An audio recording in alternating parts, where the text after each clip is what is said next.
Nagsabi niyan, RH12 Milky Rigunan. Manang Milky.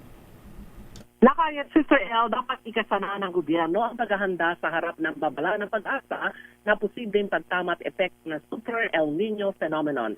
Ayon kay Representative Curtis Andanya na Akbayan Party List, baka maranasan ang epekto ng Super El Nino sa kalagitnaan ng taon.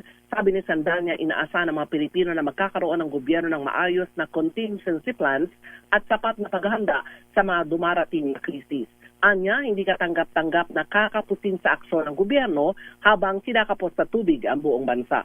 Hirit pa ni Sandanya, dapat prioridad sa bibigyan ng tulong ang mga may hirap na pamilya, lalo na ang mga magsasaka na inaasang higit na maapektuhan ng Super El Nino. Nirekomenda ni Sandanya na dagdagan ng benepisyaryo at palawigin pa ng ilang buwan ang kasalukuyang ayuda na ipinapamahagi naman ng ating pamahalaan.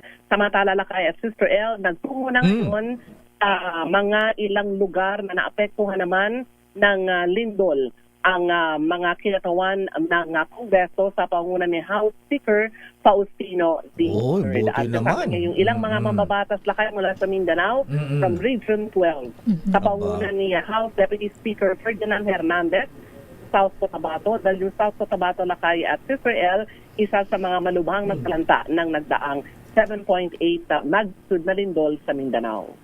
Anong pangako ng mga kongresista natin sa Mindanao? Sa Sarangani, sa Cotabato, Jensan, ayan. Wala ba sila alok na kalahati ng pork barrel nila i-donate sa mga biktima ng lindol? Wala pang narinig kami dito sa Kongreso lakay at Sister El. Pero sabi nga ng Speaker D, kaya siya punta doon para ma-assess sa Region 12 ang pinsala ng lindol at automatic naman yun yung kanilang pagtulong, pamamahagi ng mga relief goods at higit sa lahat para ma-assess at mailagay doon sa tatalakay na 2027 proposed national budget ang dagdag na pondo para maayos din yung mga nasirang infrastruktura, school buildings at yung pang mga gusali. Repekto ng malakas na lindol dyan sa Region 12. Ayan. Dapat si Manong Speaker Boji D, Manong Speaker, ha? Ipakita mong ikaw ay GI talaga. Ayan. Galanteng Ilocano. Galanteng Ilocano. Ha? Dito mo ipakita sa pamimigay ng tulong sa ating mga kababaeng biktima ng lindol. Oo, lakay. Parang ikaw, galante.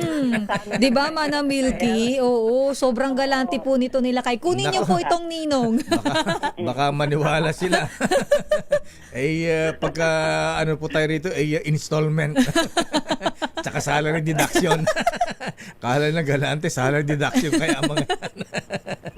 Parang ang tagal mo na nagsasalary. Sir El, Oo, Manang Milky, tagal na nagsasalary deduction nila kay, pero parang wala naman nababawas sa salary ko. Hintay nyo. Oo. Hintay nyo sa inyong payslip yan na bigla magugulat kayo, ha? Naipon. Baka magreklamo kayo sa akin, ha?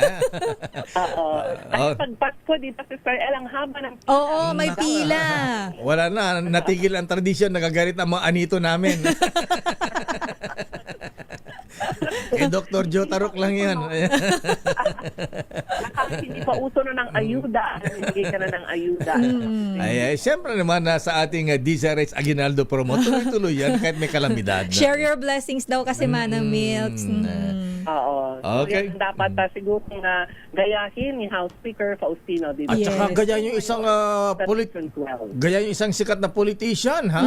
Abay yung isang escort girl Ay, grabe. Wag gayahin yun. ganun ba Hindi yun? pwedeng gayahin yung mga ganon.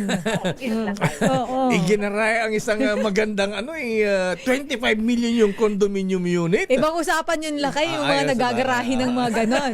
Pag napunta tayo lakay doon, isang espesyal mo na lang. Sige, mamaya yan. Eto nga, dami na nagte-text. Sabi ko, minsan Manang Milky, sister, kailangan talaga natin ng social anesthesia. Oo, Ayan. pag stress na stress ka na. Ayan, kaya lang, ako naman na-stress dito. Dami nagte-text dito. Sino ka agad? Kasalanan mo yan. Makinig kayo, ha? Ayan. Pag direct po ninyo sila kay matagal sumagot kasi ang dami ng Pag tinext nila Manang Milky, mga after 1 month, sasagot.